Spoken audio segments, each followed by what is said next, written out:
What is going on, everyone? Griffin here, coming at you with some Fixer gameplay, and today we're going to be talking about one of the most underrated weapons in Rogue Company, the Arren. Let's head over and let's talk about it.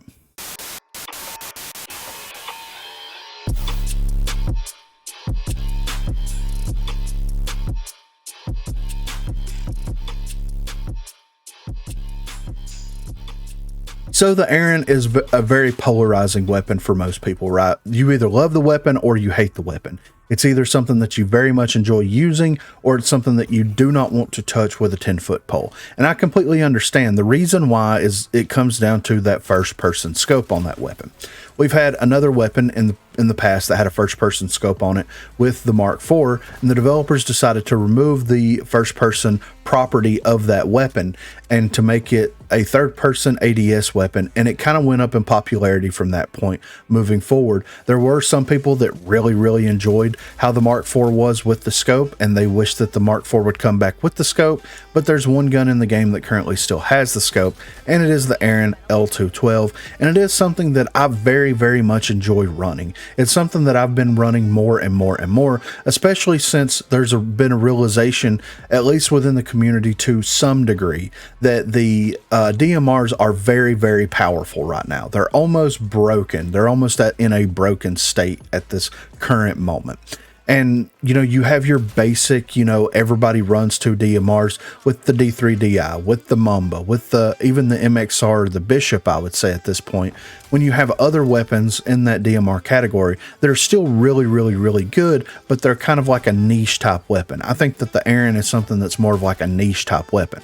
I wouldn't run the Arren on Icarus by any stretch of the imagination. I think that there's plenty of long sightlines on there that allow you to do some great things with a weapon like that, but I just feel like the way that map is intended to be played in more of like this close quarters kind of like, who has the best cover, who has the best positioning mentality, you don't really get the most out of the Arren in those situations.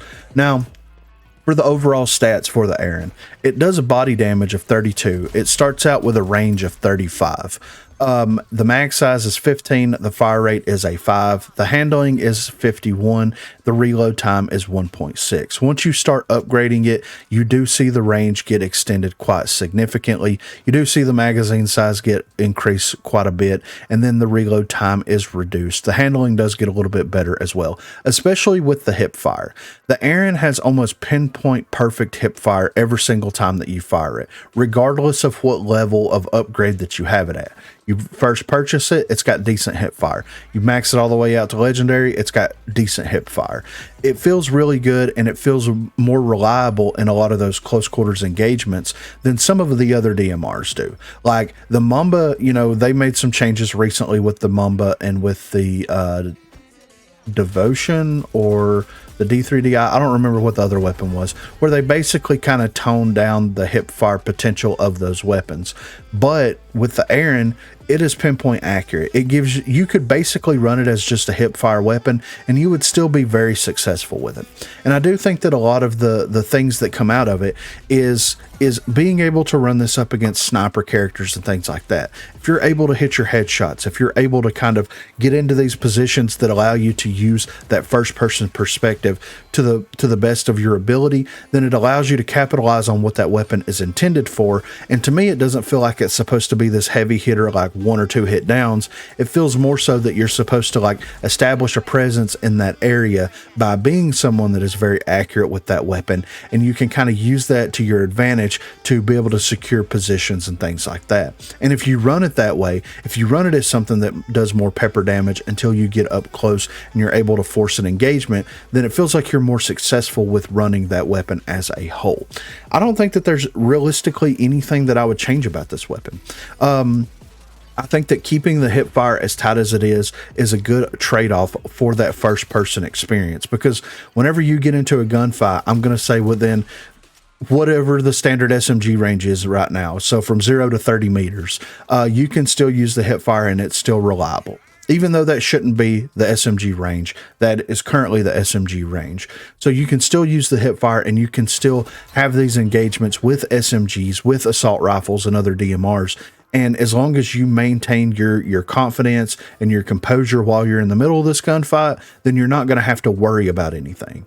right? You're not going to have to worry about getting outgunned because you're going to have something that's going to have pinpoint accurate hip fire. And it's going to allow you to boost at those long ranges. It's kind of like the perfect weapon for running something that has great close quarters potential and great long range potential, all kind of wrapped up into one convenient little package. I know the Mamba kind of filled that gap for a while. The D3DI is kind of filling that gap a little bit right now with how powerful the headshots on that is. But I really do feel like the Arren is the unsung, underrated hero in those types of engagements.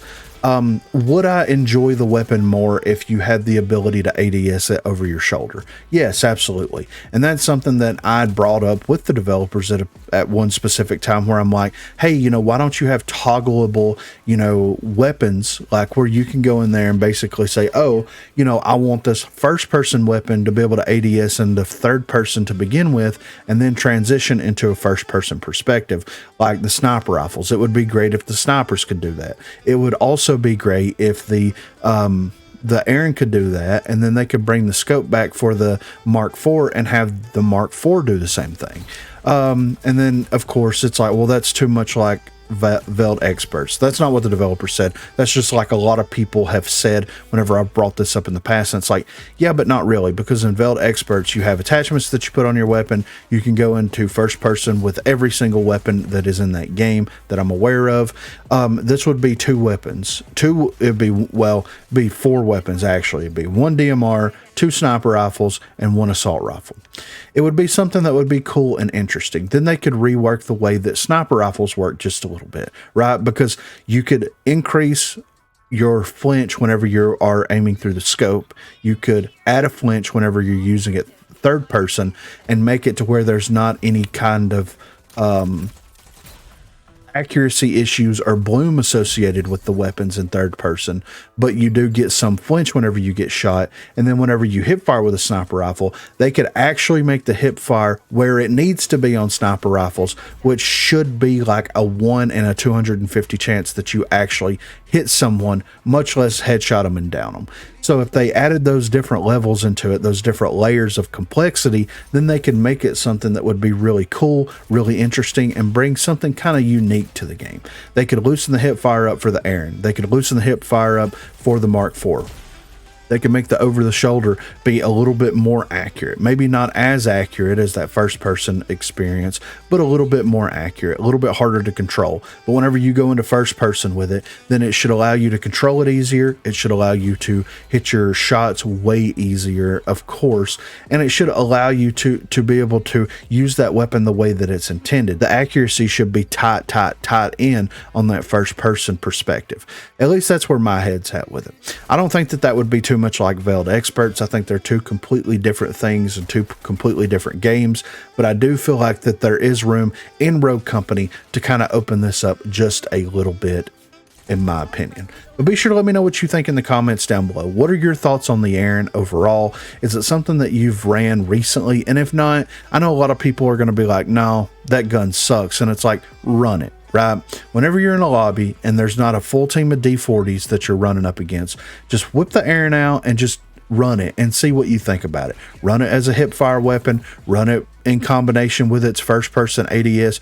Just run it and see if you enjoy running something a little bit differently in Rogue Company. But be sure to let me know what you think in the comments down below. Also, be sure to check that description for links to Facebook, Discord, and Twitter. Those are the places to contact me. If you haven't already, please be sure to like and subscribe to the channel. If you've already subscribed to the channel, then consider hitting that join button to become one of the 256 crew members. Lastly, on Thursdays at around 11 p.m. Central Time and Sundays at 10 a.m. Central Time, I will be streaming here on YouTube. So if you are interested and available, please feel free to stop by and say hello there.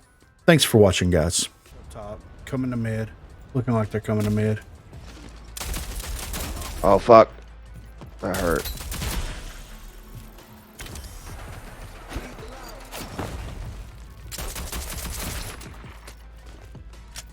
He's over here somewhere.